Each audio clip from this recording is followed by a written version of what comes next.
everyone, welcome to another WiZDOM update. My name is Andrew Kubank and I'm fortunate enough to be one of the National Directors of WiZDOM. So this video is number 4 in the Bank Secrets series.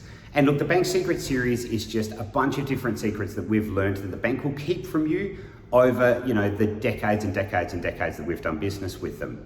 And hopefully by giving you insight into these secrets, it positions you to be, as successful as you can be in property and understand how banks work to be able to leverage, the way that they work to maximize your potential outcomes in the future. So secret number 4 is this: banks give terrible tax advice. I see this happen more than you could possibly imagine, and it really, really frustrates me.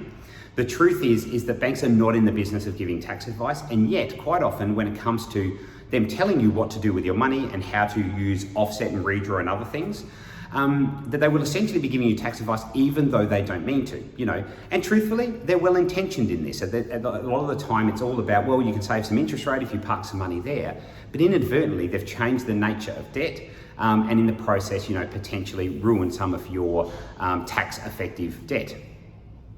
So getting into a little bit of detail on this, the reality is that the nature of a debt, whether or not it's tax deductible, is created when the money comes out of the bank.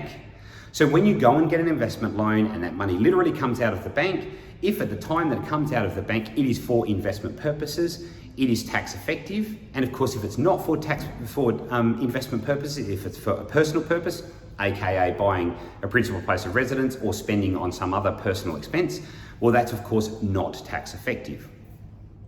And where people get into a little bit of trouble is this: it's situations where, to save some money, you will get a bunch of money and you will put that into particularly redraw of a facility, a tax effective facility, even though your intent for that money in the future is to spend it on personal purposes.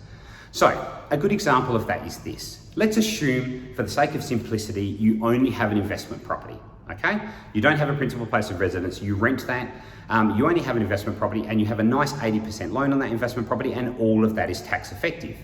And in this particular situation, typical of most Australian banking facilities these days, you have the option, because it's a variable rate, you have an option to put money into redraw, but also you have an offset facility as well. Now, let's say you come into some money. So great Aunt Bertha has passed away, unfortunately, but you've been lucky enough that she's left you $100,000 in her will, to be able to do something.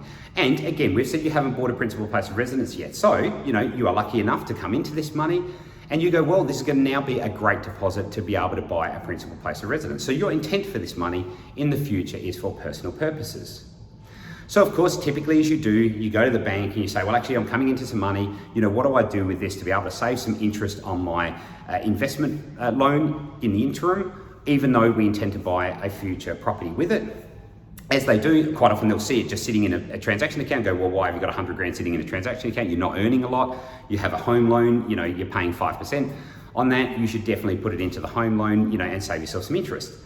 Well, what you do from here is really, really important, because quite often they will say, well, just put it into redraw, and then when you need that money available again to you, well, you've got the redraw and you can take that money out. The problem is this: if you pay that loan or pay that money into the loan, and then later you redraw it out for personal purposes, you have absolutely changed $100,000 worth of that debt from a tax effective purpose to a non-tax effective purpose. Because again, it's about what was the purpose of that money when it came out of the bank. So what changes that nature is the drawing of that $100,000 out of the bank for personal purposes. And again, this happens all the time and it's really, really dangerous. You can absolutely erode all of your tax effective debt, and you can do it without actually realizing that you're making a mistake. Now, in this circumstance, had you put it in offset, you absolutely would have been okay, because the difference between redraw and offset is you're not putting it into the loan. An offset account is a completely separate transaction account, and it doesn't actually impact the loan other than for the purposes of calculating interest on a daily basis. So what do? Well, it's all about the future intent of that money, okay? So if the future intent of the money is for investment purposes, then I would suggest in most cases, you want to make sure that you are putting it into the loan and redrawing it out of the loan to make sure that you get tax effective debt as that money comes out of the bank. Because if it's not drawn out of a loan, then absolutely you wouldn't be able to get the tax effect. So make sure that you are using redraw and taking that out at the time that you're, obviously making your investment straight from the loan. If the future purpose of that money is for personal purposes, use offset. Do not put it into a loan. Do not create redraw, unless of course that loan is already non-tax effective anyway, then it doesn't matter. But generally speaking, you are better off using offset to make sure that you are not changing any tax effective debt into non-tax effective, okay? So again, I know that that's a little bit detailed and I apologize for that, but this is a mistake that is made all of the time. And again, it's a place where banks, and particularly branch staff, they just don't give good advice around this. They change nature without even realizing that they're telling the customer the wrong thing to do.